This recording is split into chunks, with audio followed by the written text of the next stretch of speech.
Okay, it's Saturday night. Here we go with the one and only Bob. I knew this guy back when I hung out at the mall with Ivan and Ruby. Nice dog named Julius. Basic mutt, maybe some lab and golden in there somewhere. He'd done some hard time at a couple shelters. One of those dogs you knew had seen more than his share of the bad stuff the world can throw your way. One ear bitten off, scars, a limp. Julius lived in his backyard, winter, spring, summer, and fall. Chained up mostly, flies on his food, empty bowl way too often. Still, he always had a nice word to say when I'd pass him on my daily rounds, checking out the neighborhood trash cans. Once I saw his owner, again that word, step onto the back porch. Julius was barking, but he had a good reason. A stranger had just passed by. Barking is what we're supposed to do in that circumstance, right? Maybe he's the UPS guy. Maybe he's a serial killer. I mean, come on, we're not the FBI. So, anyways, owner came out, big guy, mean looking, gave Julius a hard kick with his boot, yelled, "Shut up, you fool," and disappeared. Julius looked at me, kind of embarrassed. We kept talking. A few minutes later, the owner came out again, put some towels on the line. Julius headed over, tail between his legs, cowering, saying, "I'm sorry, I love you, I am yours," with his whole dog being. Guy completely ignored him, headed back inside. "He's having a tough time," said Julius when the guy was gone. "He's a jerk," I said, because subtlety is not my strong point. "No, he loves me, he does. He has a funny way of showing it." "Humans," said Julius, licking a sore on his leg. "You know how they can be." Do I ever? But we got to stay true. Love 'em, forgive 'em.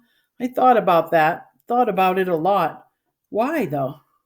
Thought about why. I need to start that over.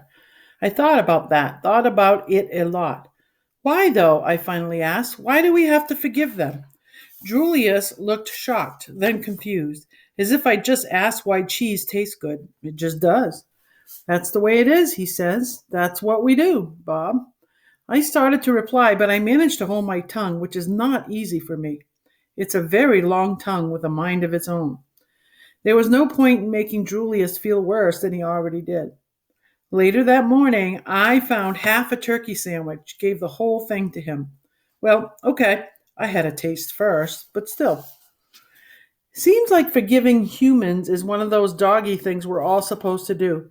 Like humans, like having zombies or doing bed boogies. Like having zoomies or doing bed boogies. It's written into our canine souls.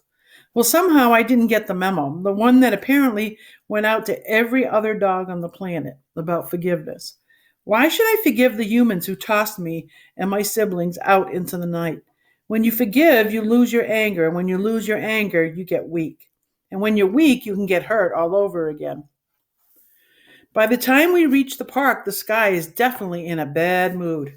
Gray clouds galloping like panicked horses, the nervous scent of rain on the way, the kind that makes you antsy in your own skin. When we get near the employee entrance, I hop into Julia's backpack like always.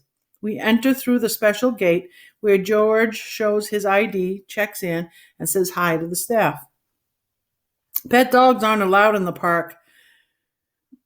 Natch, foxes, wolves, jackals, my dog cousins, they are. But in my opinion, even though they're technically part of my extended family, they're nothing like dogs.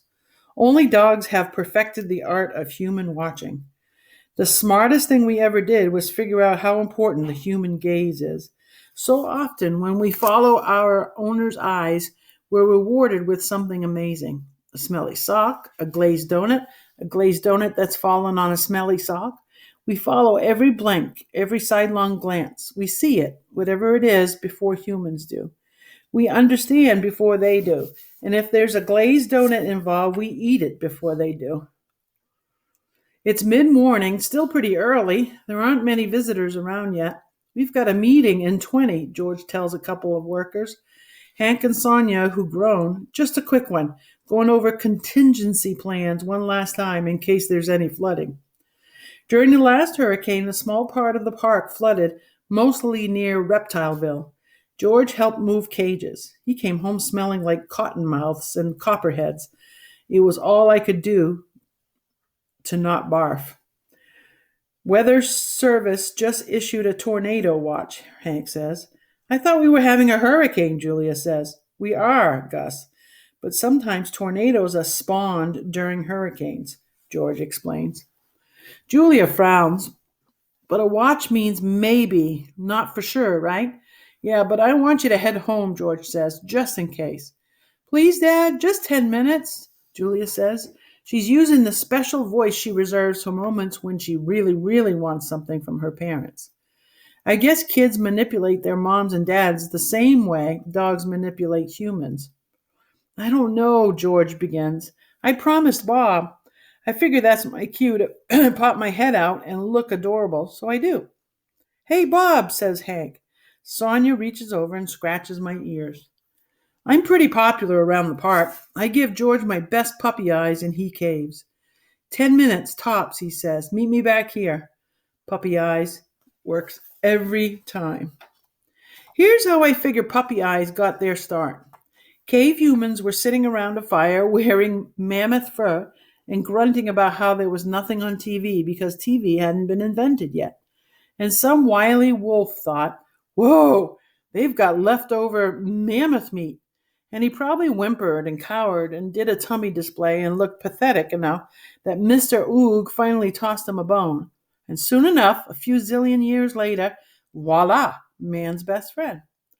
After all that time, there's a thing like a magnetic attraction between dogs and humans. We've studied them for so long we can read every twitch and sigh. Suppose it was easier than chasing down mammoths. And I get it. I do. The behind the ear scratch, the food in the fancy bowl, the bed by the fireplace. Gotta admit that Julia's pretty fun to hang out with. And I'm grateful, really, I am, that her family took me in. Still, I don't need them. You need someone eventually. They let you down and you end up feeling like a real doofus. As Julia walks, I sneak peek out of her backpack like I always do. We pass the meerkat family poking out from their den holes like the whack-a-mole game they used to have at Max Mall. I see the flashy flamingos with their one-legged balancing act and the terrifyingly beautiful tigers. Even their cute cubs give me the willies. Families, I've noticed, take a lot of different shapes.